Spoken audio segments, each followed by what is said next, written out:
गोविन्दं प्रपद्येऽहं दीनान्यजतारकम् वन्दे मुकुन्दमरविन्ददलायतार्क्यं कुन्देन्दुशङ्खपदनं शिशिरोपदेशम् इन्द्रादिदेववनवन्दितपादपीठम् वृन्दावनालयमहं वसुदेवसूनुम् नवजलधरवर्णं चम्पकोद्भासिकरणं विकसितनलिनाशियं विस्फुरन्मन्दहास्यं कनखडिशिखूलं चारुबर्हावशूलं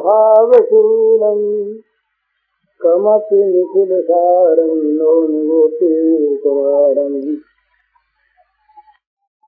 वंशीविभूषितकरान्नवनीयदाभात् पीताम्बराधरुणबिम्बफलाधरोष्ठात् पूर्णेन्दुसुन्दरमुखादरविन्दनेत्रात् कृष्णात् परं किमपि तत्त्वमहं न जाने ध्यानाभ्यासवशीकृतेर्मनसा तन्निर्गुणं निष्क्रियं ज्योतिकिञ्चनयोगिनो यदि परं पश्यन्ति ते अस्माकं तु तदेव लोचनचमत्काराय भूयाचिरं कालिन्दी पुलिनेषु यत्किमपि तन्नीलं मूढावति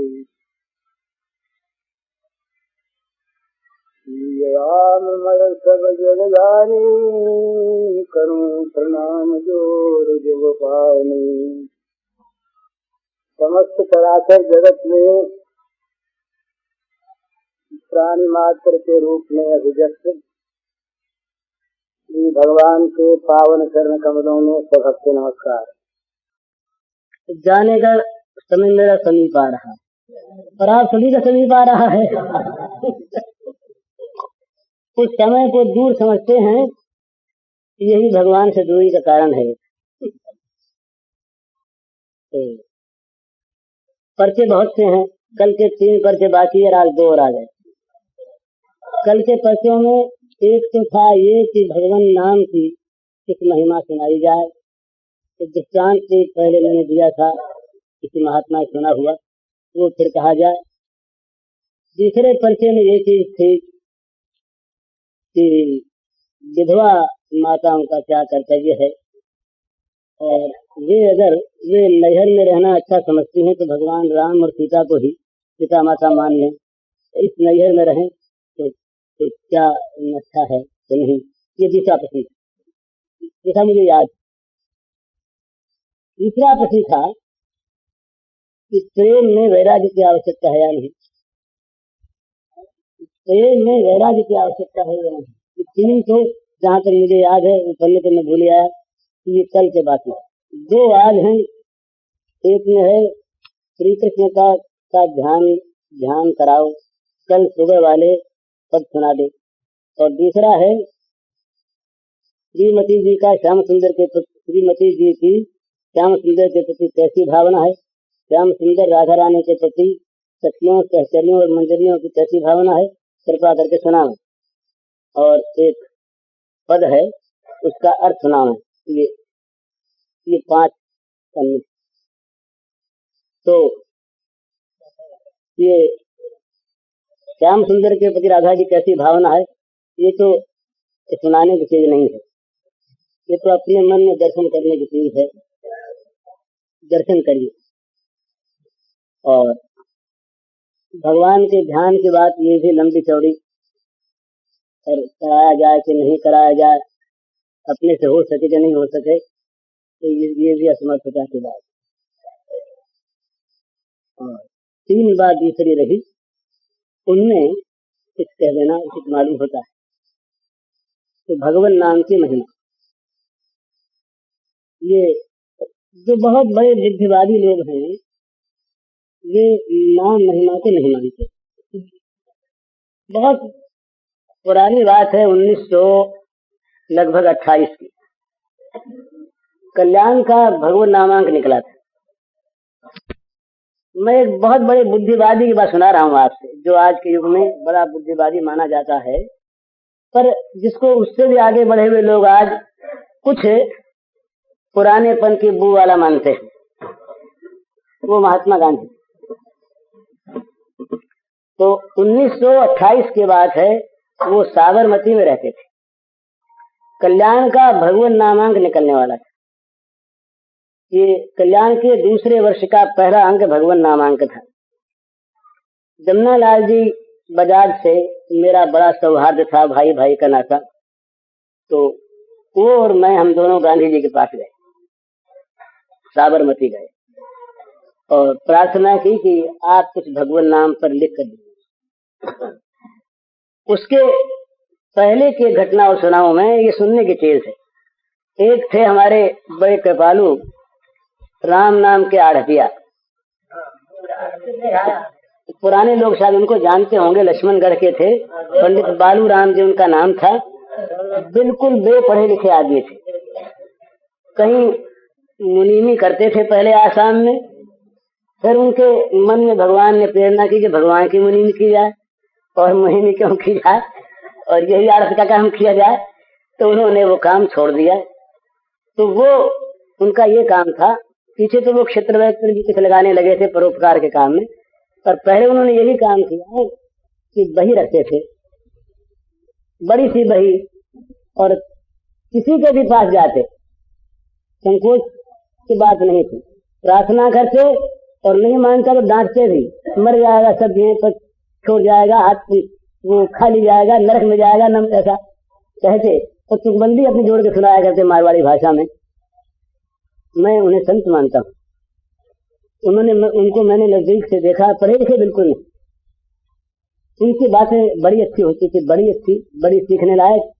उनका नौजवान बेटा 16 वर्ष का मरा लक्ष्मणगढ़ में, एक लड़का था, वो मरा। तब उसकी लाश के साथ कीर्तन करते हुए गए पिता। बोले ब्याह में भी तो कीर्तन किया था, बारात में तो आज भी कीर्तन करें। कीर्तन करते हुए गए और जब वापस आ गए, उसके बाद बैठने के लिए लोग आते हैं, स्त्रियां आती हैं। तो स्त्रियां जब आती हैं तो घर वाले घर के स्नेह रोने लगती हैं, परेशान होती हैं वो सब के सब। तो उन्होंने क्या किया कि जब ये देखा कि स्त्रियां कोई आ रही हैं तो अपना लंगोट लगा के नाचने लगे, चौक में नाम कीर्तन करने लगे। बड़े हमारे नाचे है सालों पर था, लौट जाती स्त्रियां सब। ये उनका मैंने देखी हुई थी। तो एक बार गांधी जी आए थे, गांधी जी आया करते थे बम्बई, और लेबरनम रोड में वो ठहरा करते थे। मेरा बड़ा संबंध उनके आने पर, उनके खरादी वगैरह का काम मेरे ही जिम्मे था, मैं किया करता। तो एक दिन जमनालाल जी और मैं दो थे, और बालूराम ने कहा तुम साथ चलो, गांधी के पास जाएंगे। गए, गांधी जी के सामने जा करके बही रखनी होगी।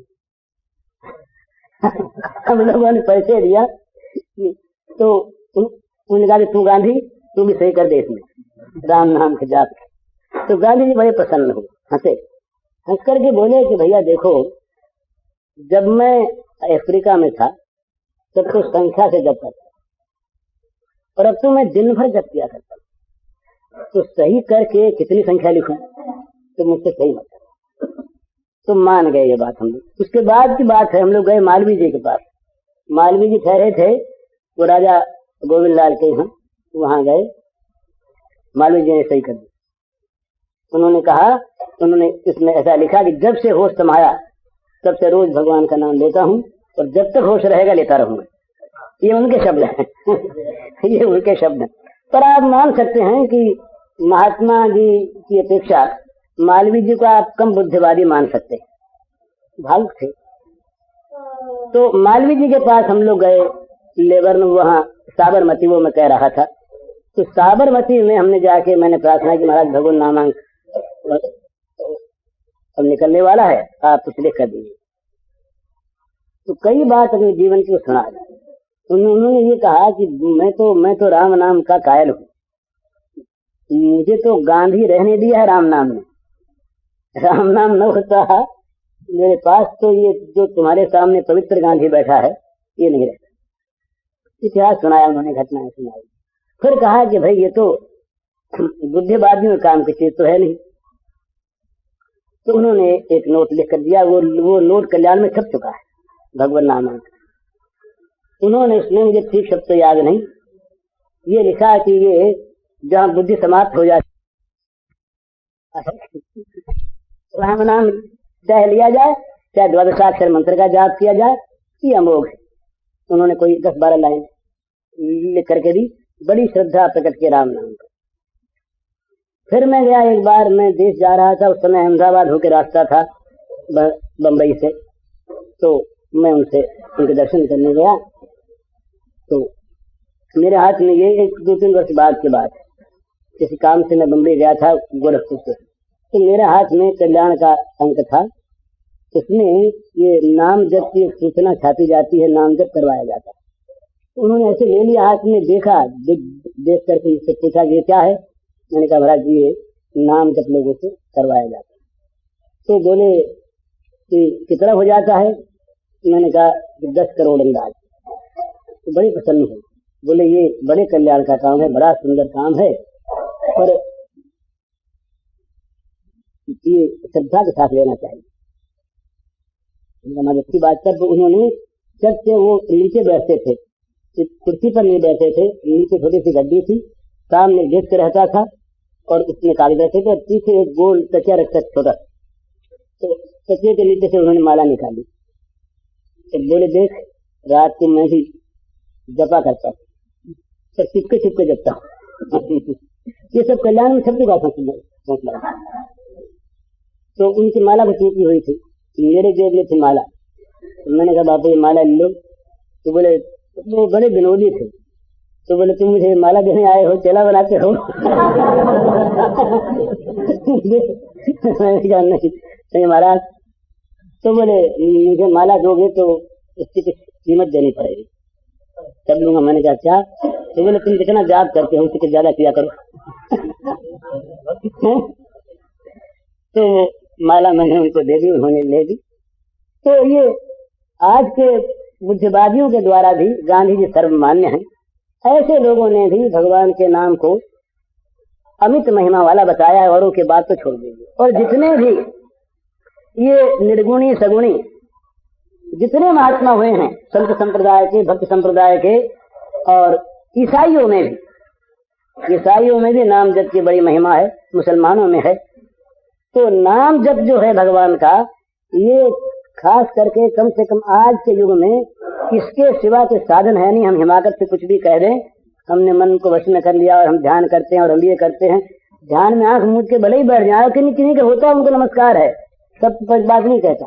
तो अधिकांश हम लोग आंख मूंद के बैठते हैं और ध्यान करते हैं जगत का या शून्य का।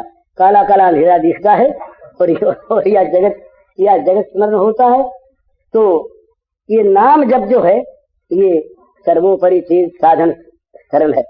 और मुझे तो उस दिन मैंने आपको बताया था, नाम जप की शिक्षा ये दीक्षा मुझको जेल में हुई थी, और तब से मैं ये कह सकता हूँ आपसे कि नाम जप और प्रभु कृपा, ये दो के सिवा मेरे जीवन में कोई अवलंबन नहीं रहा।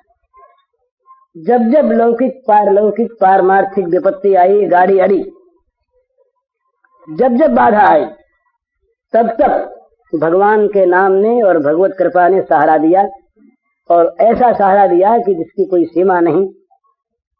और वो चमत्कार पूर्ण सहारा। गिर रहा है आदमी और जैसे कोई हाथ पकड़ के बचा ले, बच्चा फिसल गया और दौड़ के माँ हाथ पकड़ ले, इस प्रकार से। तो नाम जब नाम को कोई माने न माने, पर मुझसे कोई कहे कि तुम नाम जप को के महत्व को छोड़ दो, या तुम बुद्धिवाद सिद्ध नहीं कर सकते, तुम मानना छोड़ दो, ये मेरे लिए संभव नहीं। क्योंकि मैंने तो नाम जप से ही, नाम से ही जो कुछ उठाया, लाभ उठाया है, वो उठाया है। नाम जो है ये भगवान का इस सब काम करता है। पापों का नाश तो करता ही है, ये भक्ति दान देता है, इंद्रियों का संयम कराता है, मन को वश में कराता है, और भगवान का प्रेम देता है, भगवान को मिला देता है। नाम अमोघ है, अमोघ शक्ति नाम है। तो इस नाम के संबंध में उन्होंने इशारा किया एक कहानी कहने का। एक कहानी है, और वो कहानी संभव है बिल्कुल काल्पनिक हो, क्योंकि मैंने किसी ग्रंथ में उसको नहीं देखा, एक महात्मा से सुना था, एक सन्यासी महात्मा ने उन्होंने सुनाया था, उसी को मैंने कभी सुनाया होगा।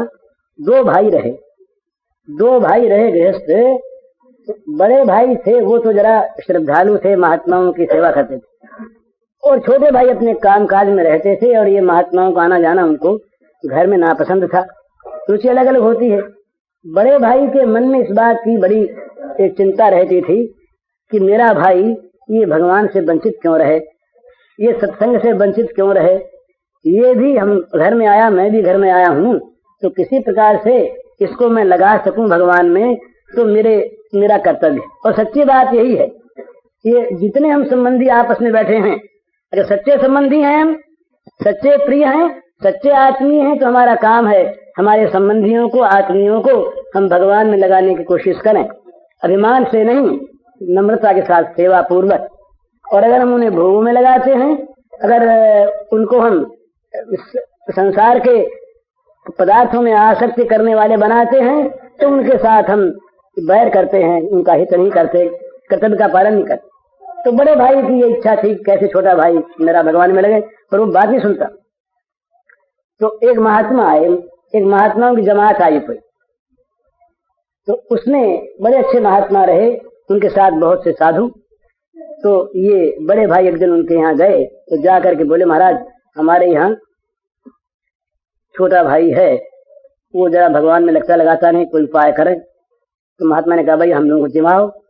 आज कोई साधु ये कह रहे तो हम लोग तो उसी समय उसकी परीक्षा करके नाम काट दे साधुओं से उसका जिमाने की बात करी, साधु के साथ साधु को करे भले। तो महाराज वो थे श्रद्धालु, वो बोले कि महाराज अच्छी बात, तो बोले एक काम करना होगा, हम लोगों को तुम ले जाओ, तो एक बाजा भेजो, बाजा बजता रहता दे, और हम पीछे पीछे जाए, जब लौटे तब भी बाजा बजे, इस तरह से ले जाओ, तो हम तुम्हारे भाई का उपाय करेंगे। अच्छी बात, बाजा मंगवा दिया गया, रसोई बनी, निमंत्रण तो हो ही गया था, बाजा भेज दिया गया, आदमी गए। जब बाजा बजता हुआ समीप से आया, तब छोटे भाई ने पूछा बड़े भाई से कि ये क्या है, तो अपनी रसोई बनी और बाजा सा बज रहा है। तो बोले महात्माओं की मंडली आ रही है, और उनके लिए, तो बोले उनके लिए बाजे क्या करेगा, बोले उनको स्वागत करके ला रहा है। तो बोले रसोई उनके लिए, वह उनके लिए। तो गुस्सा बहुत आया, पर बेचारे ने गुस्से को रोका, कहा ये भाई साहब हमसे नहीं ये देखा जाता, आप कारेंगा रात दिन, कभी साधु कभी महात्मा, कभी वो रात दिन का झंझट, हमसे तो नहीं देखा जाता, हम नहीं बर्दाश्त कर सकते, पर क्या करें, हम तो जाते हैं अंदर कुर्री में जाते हैं हम अंदर, और हम बस इसको अंदर से बंद कर लेते। जब वे साधु यहाँ से बाहर हो जाएं, खा पी करके अपना, सब मुफ्तखोरे लोग आते हैं यहाँ पर, सारा धन खराब करते हैं, निकल जाए जब यहाँ से, तब किवाड़ खिड़का दीजिएगा, हम दरवाजा खोल लेंगे, हम देखा नहीं जाता। तो अच्छी बात, वो अंदर घुस गया, किवाड़ बंद कर लिया अंदर से। महात्मा आए, भोजन हुआ, जाने लगे, तो महात्मा ने कहा कि वो कहाँ इसको बंद। तो बोले एक काम करो, हम तो यहाँ खड़े रहते, तो सारी मंडली को वापस भेज दो बाजे के साथ। तो बाजे के साथ मंडली वापस गई, बाजा सुनाई दिया, तो उसने अंदर से समझा कि अब लोग सब गए, तो किवाड़ खोलना चाहिए, वो कब तक खुलाएंगे, हम ही खोल लेंगे, वो तो गए ना, बाजा सुनाई पड़ा। वो उसने जो किवाड़ खोले, महात्मा खड़े थे, और वो नैष्ठिक ब्रह्मचारी थे, बड़े संत थे, उन्होंने हाथ पकड़ लिया जोर से, निकलते ही हाथ पकड़ लिया जोर से, संत ने हाथ पकड़ लिया, जोर से हाथ पकड़ लिया, तो छोड़ नहीं छोड़ते। अब वो बहुत अपनी कसम करे जोर लगाया, पर महात्मा के बल के सामने उसका बल काम दे नहीं, छूटा नहीं। अब छोड़ता है कि नहीं, तो बोले राम राम करके छोड़ो, बोल राम, बोले नहीं बोलूंगा, नहीं बोलता, तो बोले नहीं छोड़ता, नहीं बोलोगे तो नहीं छोड़ूंगा। हैरान हो गया, बोले अच्छा राम छोड़ हाथ, बोले एक बात की प्रतिज्ञा कर ले तो छोड़ूंगा। बोले क्या? बोले इसको कभी बेचना मत, ये जो राम तुमने उच्चारण कैसे, कभी बेचना मत, छोड़ हाथ जल्दी से। हाथ छूट गया, महात्मा गए, उसका तो वही हाल। तो बड़े भाई फिर पहुंचे महात्मा के पास कि भाई वो तो वैसा ही है, कुछ हुआ तो नहीं। तो बोले बीज बो दिया गया, काम बन गया। उसके मुंह से राम आ गया ना एक बार, तो काम बन गया। अब तुम निश्चिंत रहो, तुम्हारे भाई की दुर्गति नहीं हो सकती। श्रद्धा थी महात्मा के वाक्य पर, ये लौट आए घर पर। समय आया, बड़े भाई की भी मृत्यु हुई, छोटे भाई की भी मृत्यु हुई। अब उसके जीवन में सारे पाप ही पाप। तो यम किंकर आए बड़े घोर और यमराज के पास ले गए। यमराज के सामने जब उपस्थित हुआ तो उसका हिसाब किताब अब देखा गया कि कोई इसके पुण्य भी है, कोई अच्छा काम भी है। तो ये गुप्त चित्र लिखने वाले का नाम है चित्रगुप्त, हमेशा लिखा करता है। तो चित्रगुप्त ने ये बताया कि और तो इसके कोई पुण्य नहीं। इसने एक बार जबरदस्ती अपने मुंह से राम शब्द का उच्चारण किया है। ये तो यमराज ने सोचा कि छोटा सा है इसका पुण्य, पहले इसी को भुगता दे। तो बोले भाई पहले तुमको राम नाम का फल भुगता दो। हाँ भुगता दो। अब यमराज ने सोचा क्या भुगता दे, जो कहे सो। राम नाम का फल है जो मांगे सो, जो मांगे, और न मांगे तो न मांगने वाला फल अमोघ फल, ये राम नाम से नहीं। तो महाराज यमराज ने सोचा कि इससे पूछे। तो यमराज बोले कि भाई तुमने एक बार राम नाम लिया है, बोले इसके बदले में क्या चाहते। अब उसको याद आ गई बात, बोले बेचना नहीं, बदला देना नहीं। उसने कहा कि मैं नहीं जानता, जो इसका फल होता है उसे दे दो। अब यमराज के कानून की किताब में सब चीजों के फल और दंड इनाम सब लिखे, पर भगवान नाम लेने वाले को क्या दिया जाए, ये यमराज की कानून में नहीं। वो तो यमराज की परिधि के बाहर की चीज। यमराज की कानून जहाँ बनी उसके अंदर ये राम नाम की बात आती नहीं, वो तो परे की चीज है। यमराज ने सारी किताब देख डाली, कानून के सबको बुलाया, सलाह किया। बोले अपने यहाँ तो है ही नहीं, तब क्या फल दें इस राम नाम का। तो बोले भाई अच्छा, देवराज इंद्र के राय ने तो उससे कहा कि आप हमारे साथ चलें और देवराज इंद्र के पास जाएं, वहां जो कुछ वो कह रहे सो दे दिया जाए। अब तो इसका फल, अब तो यमराज उसके ऋणी हो गए ना, फल चुकाना है और दे नहीं सकते, तो नीचे हो गए। तो उसने कहा कि अच्छी बात है, पर भी हम तो यूं नहीं जाते, पालकी मंगाओ और पालकी में तुम लगो एक तरफ। यमराज से कहा तुमको ले जाओ तो लगो, नहीं तो नहीं सही, और 3 देवता और लगे तब तो हम जाएं। बोले अच्छी बात। यमराज ने सोचा अच्छी बात, पालकी में यमराज एक तरफ लगे और 3 तरफ 3 देवता और लगे। तो दिव्य पालकी पहुंचे इंद्र के पास। तो राज ने देखा ये क्या हो रहा है आज। बोले यमराज जी आप कैसे। बोले कि सज्जन आए हैं, इनको राम नाम का फल देना, आप बताइए। तो इंद्र बोले कि हमारे देवताओं के कानून में राम नाम का फल ही लिखा है, ये तो हम तो बहुत इधर रहते हैं, ये तो कोई पुण्य कर्म करने वाला हो, जिन पुण्य कर्मों का फल स्वर्ग आदि हो, वो तो हम जानते हैं, पर ये राम नाम की चीज हम नहीं जानते। तो बोले अच्छा ब्रह्मा जी के पास जाएं। तो उसने कहा कि आप दोनों लगिए। तो इंद्र लगे और यमराज लगे, पालकी उठाई, ब्रह्मा के पास पहुंचे।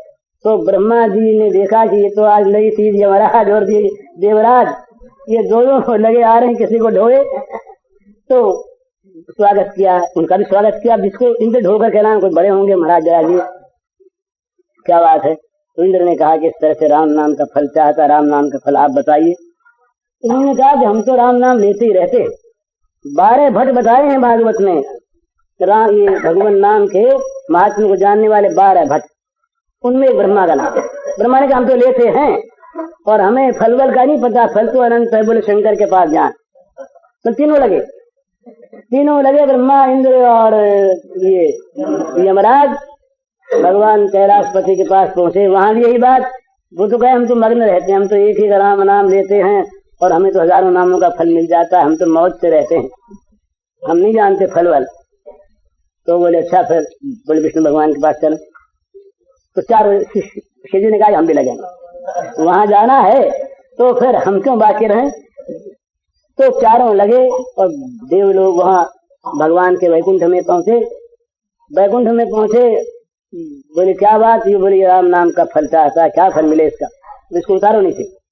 उतारा। बोले अच्छा इसको हमारी गोद में बैठा दो। बैठा दिया। बोले लौट जाओ। बोले महाराज फल बताओ ना। बोले फल हो गया ना, फल तो हो गया। ब्रह्मा, रुद्र, इंद्र और यमराज स्वयं लेकर के हमारी गोद में जिसको बैठा दें, ये राम नाम का फल है। तो चाहे ये कहानी काल्पनिक हो, मैं मुझे पता नहीं,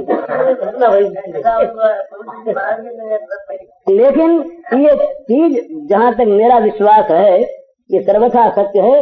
राम नाम का फल कोई चाहे वो चाहे कौड़ी भी बेच दे, और हम लोग बेचते हैं रात दिन राम नाम से। कि राम नाम बेचने की दुकान खोल रखी है हम लोगों ने, बेचते हैं। और आजकल तो दिखता है वैसे भी कितना राम नाम चाहिए, राम नाम। तो राम नाम का, भगवान नाम का फल कुछ न हो, कोई काम न हो, बस मुख नाम की ओट लई है तुलसी पर पीत एक, प्रभु मूर्ति कृपामयी है। तुलसीदास जी महाराज कहते हैं कि बस हमारे तो सारे अंग जो हैं ये भगवान से विमुख हैं, कोई अंग लगता ही नहीं भगवान की सेवा में, केवल मुख ने नाम की ओट ले रखी है, जीभ से भगवान का नाम। चलते फिरते उठते बैठते, बड़ी सीधी चीज, सीधी इसलिए इसमें किसी प्रकार का प्रयास नहीं, जीव अपने पास है ही। और कोई आदमी कहे भी आज 10,000 रुपया पैदा करना है तो अपने हाथ की बात नहीं, तो 10,000 नाम लिया चाहे तो ले सकता है, जीव उसके पास इच्छा होनी चाहिए।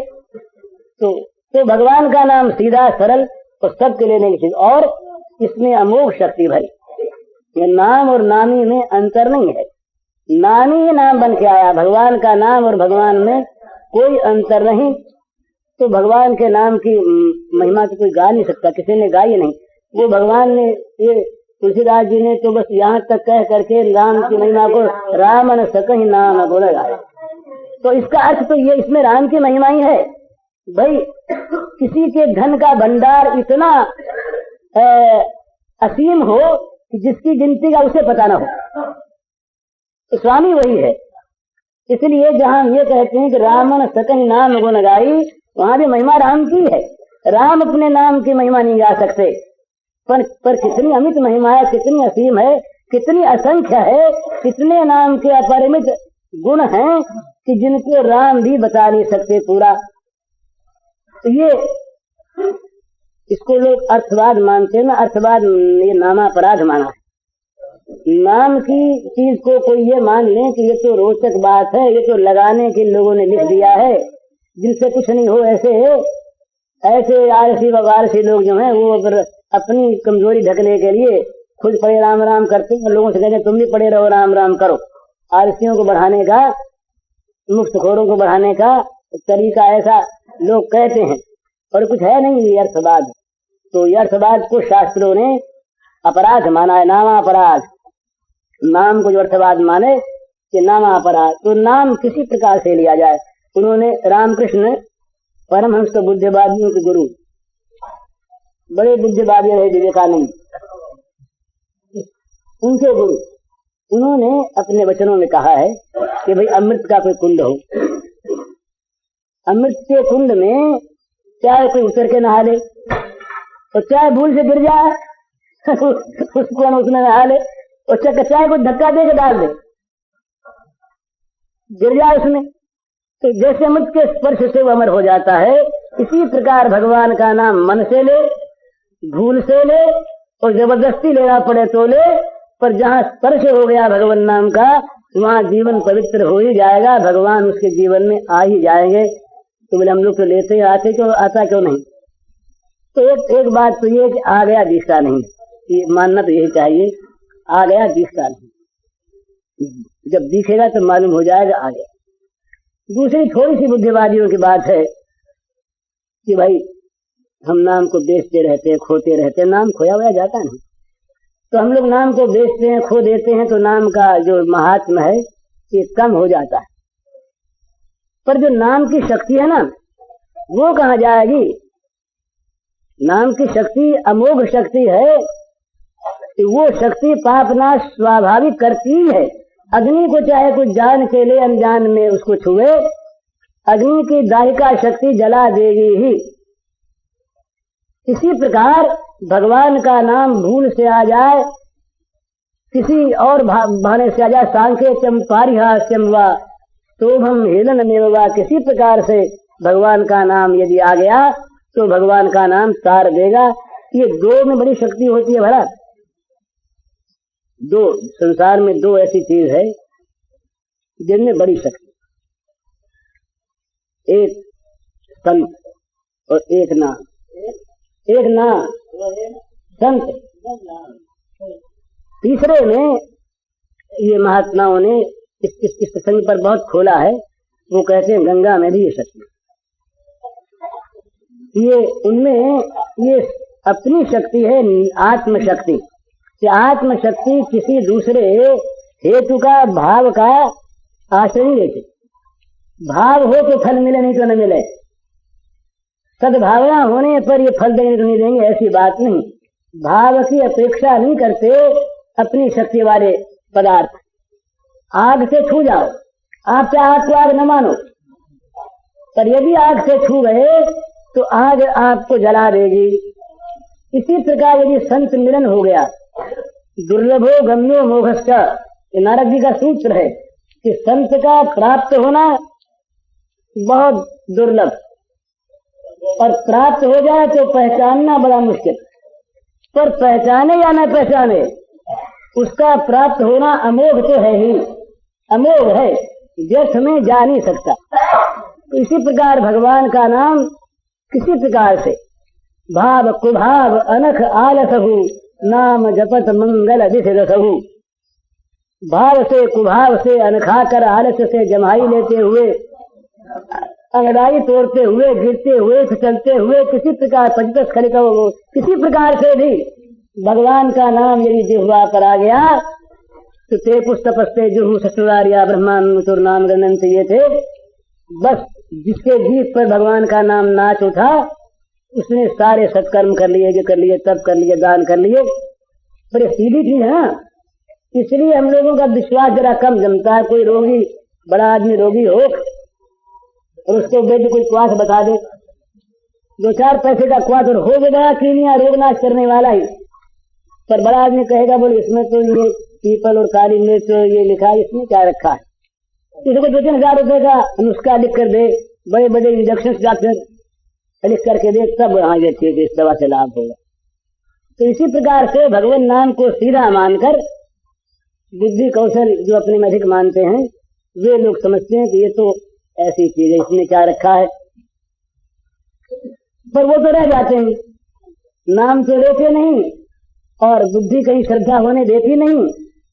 बस अभी आपने महाराज जी का व्याख्यान कांत का श्लोक मैंने सुना, वहां सुन रहा था, न सिद्धिम अवाप्नोति न सुखम न पराम गतिम वर्तते काम कारक की बात के पहले ये चीज। तो बात क्या है? बात यही है कि श्रद्धा होती नहीं, बुद्धि रात दिन सताया करती है। जो बुद्धि अत्यंत तर्कशील होती है ना, वो बुद्धि अच्छी भी है, कहीं फंसता नहीं, पर वो फंसता नहीं ये बात तो थी, पर अच्छे से जो है वो वहम पैदा कर दिया करती है। तो वहम पैदा करने वाली बुद्धि मनुष्य के जीवन को बना देती है संशयात्मा, और संशयात्मा विनश्यति, ये भगवान की घोषणा। तो श्रद्धा पूर्वक भगवान का नाम इसलिए ले कि भगवान ने स्वयं कहा अपने नाम के महिमा में। संतों ने कहा, किसी संत ने भी हमने देखा, निर्गुणवादी संत जो राम को दशरथ कुमार नहीं मानते, न मानते, कबीर नहीं मानते, दादू नहीं मानते, पर इन लोगों ने भी राम नाम को माना है। तो राम नाम के बिना जितनी आप संतों की बानियां देखिए, सब में राम नाम का अंग आवेगा। राम नाम के बिना काम नहीं चलता, क्योंकि ये नाम जो है ये साधना का प्राण है। भगवान नाम साधना का प्राण है। तो नाम जपत मंगल दिशरसहु, ये नाम की अपार महिमा। तो इसके लिए मैंने इसी से प्रार्थना की थी, आप लोग यहाँ आके, आप लोग तो माने तो काम बन गया। गंगा नहाते हैं और राम नाम ले लीजिए, और संत अगर कोई किसी को मानते हैं तो संत भी आपको मिले ही है, तो हो गया ना काम। अमोघ की चीजें मिल गई, पर न विश्वास हो न करें, और होने पर भी न मानते रहे तो होगा तो सही जरूर, पर तो तब तक दुख पाते रहेंगे। तो भगवान के नाम का जिसमें उस दिन मैंने कहा था, उस प्रकार से आप अभ्यास करें, जीभ को खाली रखें। माने ये बहुत समझने की चीज है, जीभ के द्वारा व्यर्थ बोलना बंद कर दें। बहुत से लाभ अपने आप हो जाएंगे। वाणी में शक्ति आ जाएगी, वाणी में सत्य आएगा, पर निंदा नहीं होगी, चुगली नहीं होगी, परातवाद नहीं होगा, व्यर्थ बकवाद नहीं होगा, और वैविरोध के जो कारण बनते हैं वो जबान से कटुता से वो नहीं होंगे, और जीभ के द्वारा असली काम होता रहेगा। तो जीभ से ज्यादा न बोलें, केवल जितनी बोलना जरूरत हो काम के बाद उतना बोलें, और बाकी समय जीभ निरंतर भगवान का नाम जपती रहे। चलते फिरते, उठते बैठते, आसन पर खड़े हुए, लेटे हुए, कभी किसी प्रकार से भी भगवान का नाम निरंतर जीभ से निकलता रहे। जीभ से, मन से हो बड़ा अच्छा, श्रद्धा पूर्वक हो बड़ा अच्छा, पर अभ्यास से ही सही, जीभ से निरंतर भगवान का नाम निकलता रहे। ये काम आप लोग करके देखिए, करके देखे लाभ होता है कि नहीं। ये होगा महाराज कि रात को जब नींद खुलेगी आपकी, तो आपके मुंह से अनायास जब होता रहेगा।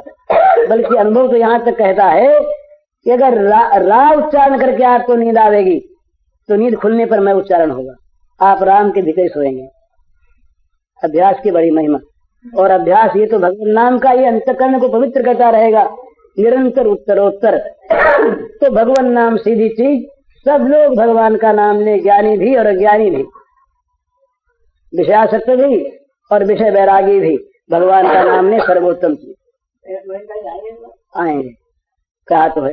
दूसरी चीज विधवा माताओं की संक्षेप में कहता हूँ। विधवा सधवा संत असंत कोई भी हो, सबका असली काम तो एक है, तो सिरजिया गए।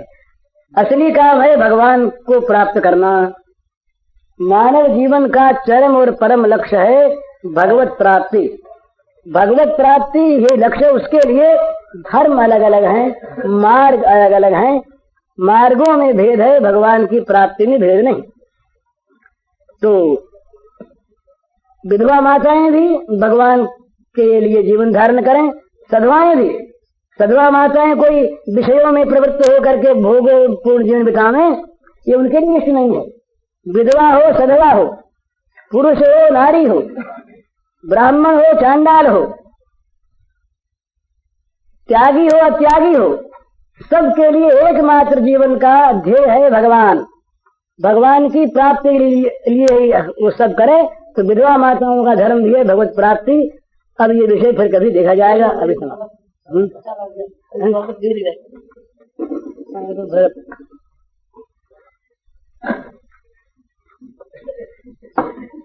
तो थोड़ी सी बात फिर कह दी जाए।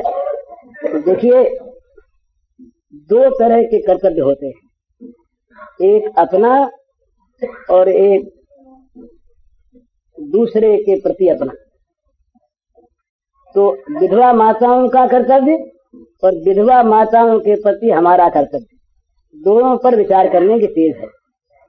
तो ये बात तो सिद्ध हो गई कि हम सबका कर्तव्य है, सबका लक्ष्य है भगवत प्राप्ति, विधवा हो सधवा हो।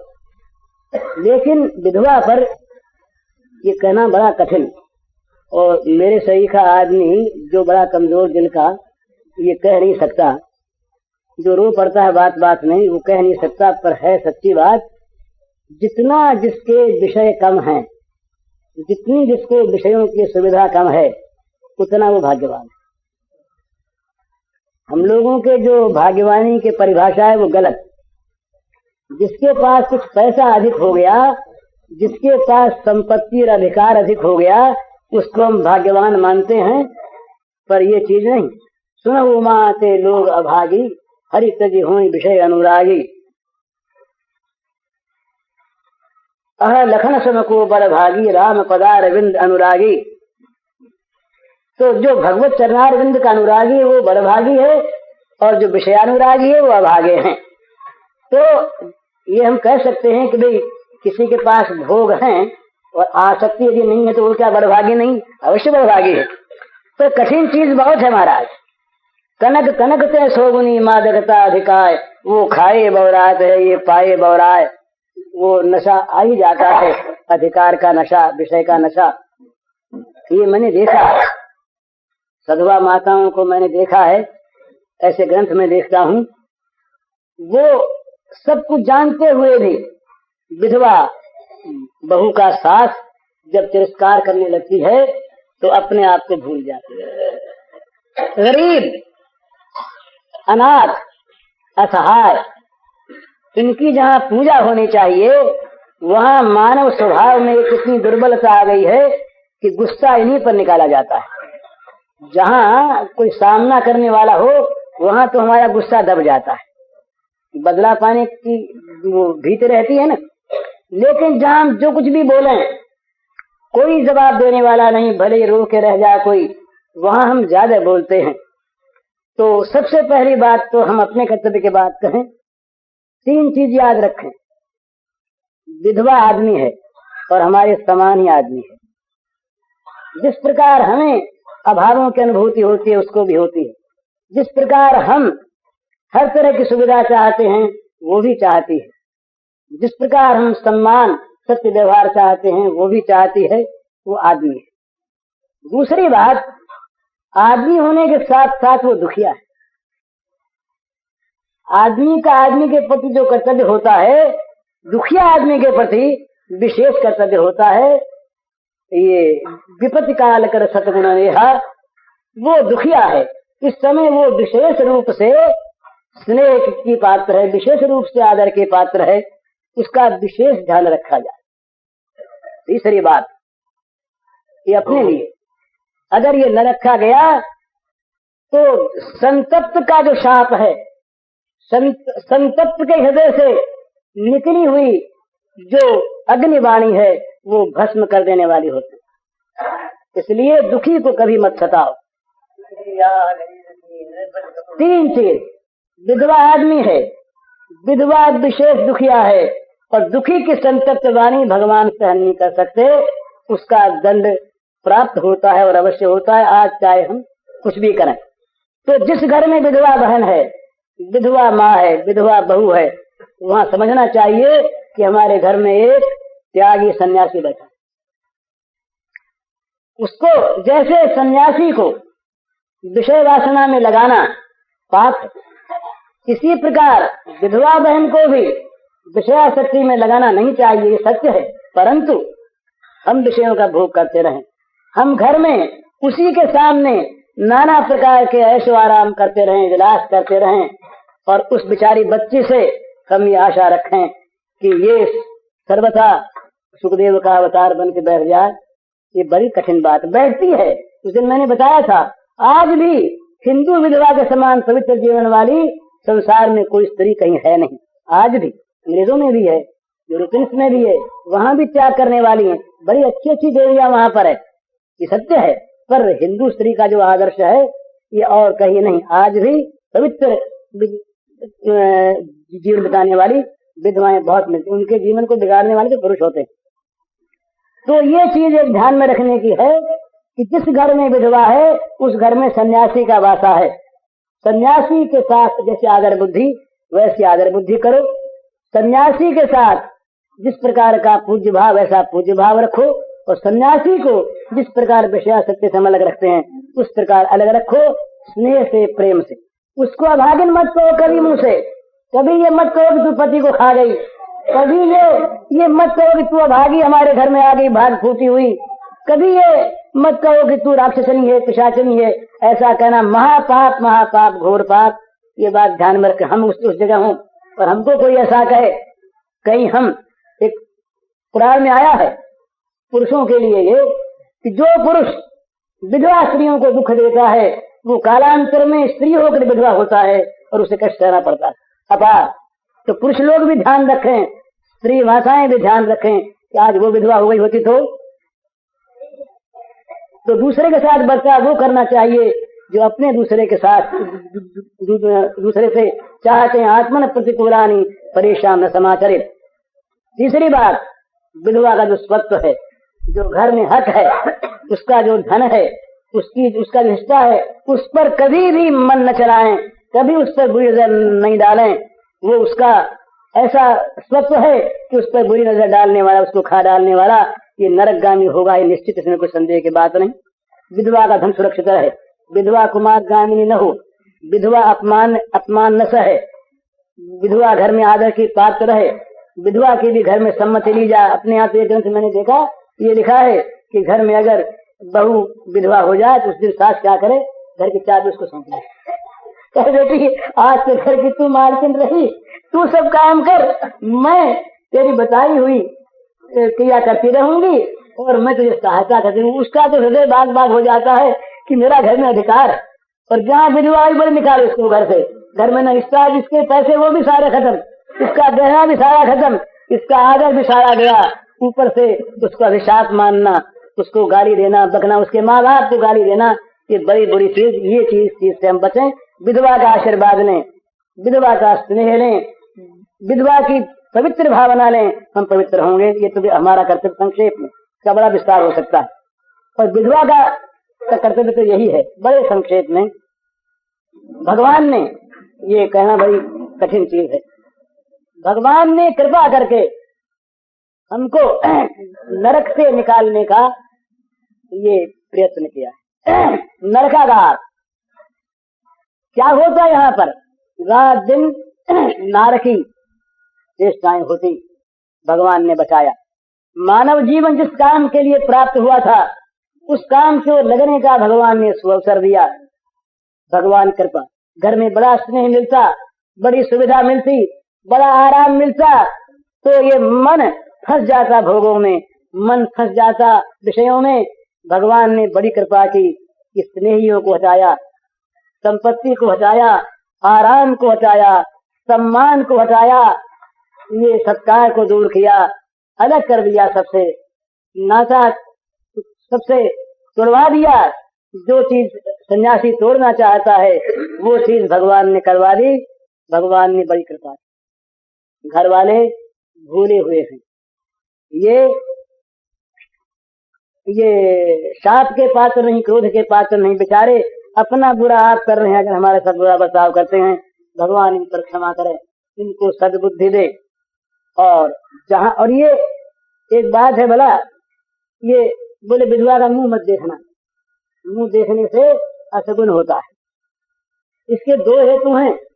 एक तो ये कि जिन गंदे छोटे विषय आसक्ति वाले आयोजनों को त्याग चुकी, उनमें शामिल क्यों हो।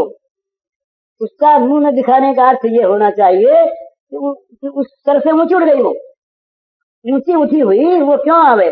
सन्यासी किसी भोग के काम में क्यों शामिल हो, किसी विवाह के आयोजन में क्यों शामिल हो, वो नहीं शामिल होती। इसका अर्थ यह है कि उसका ऊंचा स्तर हो गया, ऊंचा स्थान हो गया, वो विषय के स्तर से ऊंची उठ गई। दूसरी बात, उसका मुंह न देखना अपने को बचाने के लिए। मनुष्य बड़ा कमजोर है, न मालूम कब उसके मन में किस प्रकार की आसक्ति पैदा हो जाए, किस प्रकार की भावना आ जाए, वो देखे ही नहीं। इसका ये अर्थ नहीं कि वो अशुभ है। अरे कोई जा रहा है परदेश, उसकी बहन आगे जा करके तिलक कर देगी, माँ करेगी, विधवा है, तो क्या उसका अमंगल हो जाएगा। माँ का स्नेह, बहन का स्नेह जिससे प्राप्त होगा वो क्या अमंगलकारी होगा, बिल्कुल नहीं। तो विधवा का धर्म होता है कि वो त्याग से रहे। ये पूछा उस बहन ने कि बाल कटा दे, क्या सिर के बाल कटा दे या न कटा दे, ऐसा उल्लेख आता है बाल कटा दे, पर न कटावे तो इसलिए है, इसलिए वो चीज है कि कहीं किसी प्रकार का श्रृंगार उसके मन में आसक्ति न पैदा कर दे और लोगों के आकर्षण का हेतु न बन जाए। इसलिए वो श्रृंगार का और वो श्रृंगार का परित्याग तो हमारे यहाँ सधवा के लिए ऐसा कहा है कि जिसका पति परवेश हो वो सधवा श्रृंगार न करे। श्रृंगारवती होकर तो जाने का उसका केवल समय है पति के सामने ही। जहाँ पति घर में नहीं है वहाँ श्रृंगार नहीं कर सकती वो कहती हमें किसको श्रृंगार, कोई दिखाना है क्या, प्रदर्शन करना है पति सुख के लिए। तो विधवा श्रृंगार न करे, विधवा वेशभूषा न बनावे, इसलिए नहीं कि वो अभागी हो गई, इसलिए कि ऊंची उठ गई, इसलिए कि भोगियों से उसका दर्जा ऊंचा हो गया, वो महान हो गई, तो महानता की ओर जा रही। और ये बात ठीक बात, किसी के मन में भी आप विचारों का परिवर्तन करके उसके दुर्भाग्य में सौभाग्य पैदा कर दीजिए तो सुखी हो जाएगी, और सौभाग्य में दुर्भाग्य पैदा कर दीजिए विचारों के द्वारा। वो बड़े देखो ना, तुम्हारे कितने मंद बाल, तुम गद्दी पर बैठते थे और ऋषिकेश नागर यहाँ पे चटाई भी नहीं बिछाई हुई है और तुम नीचे बैठ गए। कितनी तुम्हारी बताओ तो ही हो रहा है, हो तो हम तो बड़े ऊंचे बैठने वाले और नीचे बैठ गए। नीचे बैठना अच्छा, पर ये बात आवेगी मन में तो हमेशा किसी भी आदमी के मॉरल को उठावे, उसके दुख में उसका सौभाग्य दिखलावे, और वो भी परिस्थिति को सुखमय अगर बनाना चाहता है तो उसमें भगवान की कृपा देखे, मंगल में विधान देखे, तो फिर क्या होगा कि उसका वो दुख सुख में परिणत हो जाएगा। उसका वो पाप का जो मार्ग खुलने जा रहा था वो बंद होकर के पुण्य के पथ में वो जाने लगेगा। तो विधवा माताएं श्रृंगार न करें, इसका अर्थ ये नहीं कि वो श्रृंगार पर उनका अधिकार नहीं। इसका अर्थ ये कि श्रृंगार की जो सीमा वो लांघ चुकी, उससे आगे बढ़ गई, वो देवी हो गई, वो त्यागमयी हो गई, वो पूज्या हो गई, वो भोग्या हो ही रही है। जब तक भोग्या थी तब तक श्रृंगार था, आज वो भोग्या नहीं, आज तो पूज्या है, आराध्या है, वो देवी है, वो माँ है, वो जगत जननी है, उसकी पूजा करनी चाहिए। तो इस प्रकार से श्रृंगार न करे, भोग न मांगे, भोग की दृष्टि नहीं डाले, भोगियों से दूर रहे, भोग संसार से अलग रहने में अपना सौभाग्य समझे, दुर्भाग्य नहीं समझे। और 3 चीज अपने साथ रखे, शील, अपना शील, और भगवान का को परम पतित्व के रूप में वर्ण, और अपने व्रत की रक्षा में प्राण देने की तैयारी। ये 3 चीज विधवा माताएं रखें। हरिओम।